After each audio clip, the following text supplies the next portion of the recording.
안녕하십니까. 닥터 부동산의 심규진입니다. 이번 영상에서는 얼마 전에 6.17 부동산 대책을 발표했는데요.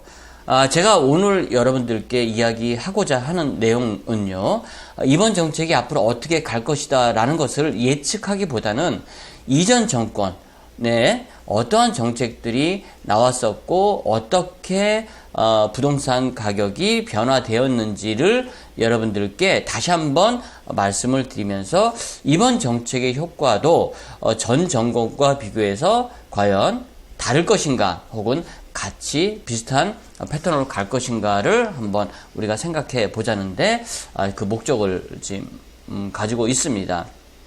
자, 6월 17일 날 이 보도 자료 내용을 보면은요, 주택 안정화를 위한 관리 방안이라는 것이죠. 정부의 기조는 주택시장을 안정화하는 것이 가장 큰 목표다라는 게 이 제목에서 벌써 나와 있지 않나 합니다.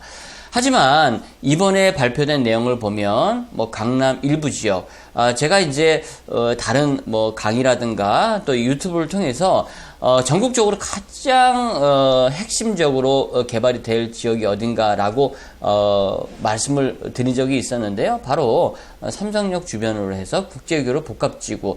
이것은 정부뿐만 아니라 이 서울시에서도 이 박원순 서울시장이 거의 목숨을 걸고 하는 사업이 아닌가 할 정도로 심혈을 기울이고 있고요.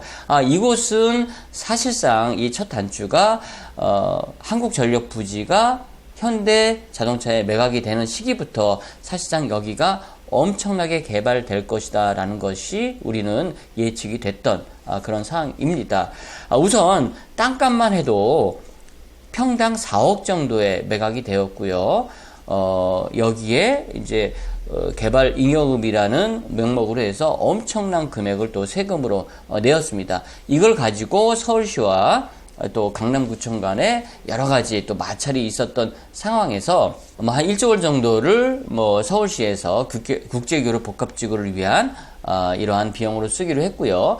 또 나머지 한 7천억 정도 되나요? 이런 정도를 이 영동대로 이 복합개발, 지하와 복합개발에 쓰기로 일단 양측에서 합의를 했었습니다. 그 당시에는 이제 좀 당이 좀 틀렸던 상황이죠. 이제 박원순 서울시장과 이제 강남구청장의 이제 조금 당이 틀렸던 어떤 그런 상황인데 지금은 조금 협력이 더 잘 되고 있지 않나 생각을 합니다. 자, 이런 상황에서 여기는 앞으로 정말 엄청나게 발전될 것으로 예측이 되고 있기 때문에 항상 벌써 진입할 사람들은 거의 진입을 했다라고 보여지는 것이고요. 이번에 토지거래 허가구역으로 발표가 됨으로써 여기가 정말 전국적으로 이제 이목이 집중되는 그런 효과까지 이제 발생을 하지 않았나 생각을 합니다. 자, 그러면 이번에 토지거래 허가구역이라든가 여러 가지 이런 대책들이 과연 이번 정부에서 혹은 우리가 이야기하는 이 진보 정권에서 계속적으로 지금 제시를 하고 있는데요. 이런 정부의 정책이 과연 노무현 정부 때 만들어지고 이명박 정부와 박근혜 정부는 그렇지 않았고 완화 정책만 썼고 또 다시 이번 정부에 들어와서 또 이렇게 규제 정책만 하느냐, 저는 또 딱 그렇게 생각하지는 않습니다. 왜냐하면 이 정부의 정책이라는 것 자체가 본인의 어떤 이념에 따라서 나오는 이런 것이 있을 수도 있겠지만은 정책 자체가 시장을 후행한다라는 점을 우리가 봤을 때는 가격이 올라가니까 규제 정책을 쓰는 것이고요. 가격이 올라가지 않고 경제가 침체가 되니까는 이제 완화 정책을 쓰는 이런 입장이라고 우리가 보았을 때는 꼭 이런 것들을 좌우 대립의 어떤 이런 것으로 보기보다는 우리가 절실한 어떤 정책 당국자들의 절실한 이런 마음에서 이런 정책들이 계속적으로 나오지 않나 생각을 합니다.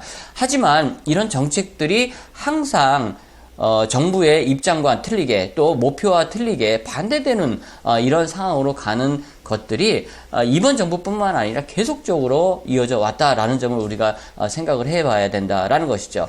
그래서 이번 정부의 이번 6.17 부동산 대책에 대한 자세한 내용은 뭐 여러분들이 보도자료라든가 또 다른 어떤 사이트라든가 또 유튜브를 보시고 한번 이해를 해 보시기 바라겠고요. 저는 이런 것들을 건너뛰고 나름대로는 저도 이제 부동산에 대해서 오랫동안 근무를 했고 또 학사와 석사 과정을 거치면서 나름대로 상당한 분석을 해 봐왔던 것들을 여러분들께 오늘 이 자리를 빌어서 한번 말씀을 드려보도록 하겠습니다.